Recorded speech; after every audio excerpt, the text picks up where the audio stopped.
Gotcha. And that's for you guys, so we have the scene. Alright, you guys have the target identified there as well? Yes, sir. We do have the target identified as well. Be safe, flying back. We got it. Alright, thank you, gentlemen. We were just slightly to the right, if you're able to. Slightly to the right. Looks like he's crawling himself a little to the left. So just slightly to your right. And that would be to the north. Yeah, we can hear him. I can see him moving, but I can't see himself. He should be right up there, only about 10 feet. Looks like his hands are free from what we can tell. Just keep going that direction.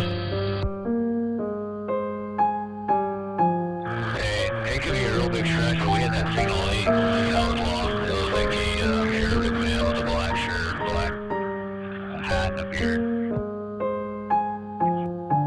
Hey, this very closely matches that description. Black hat, black top, tan pants.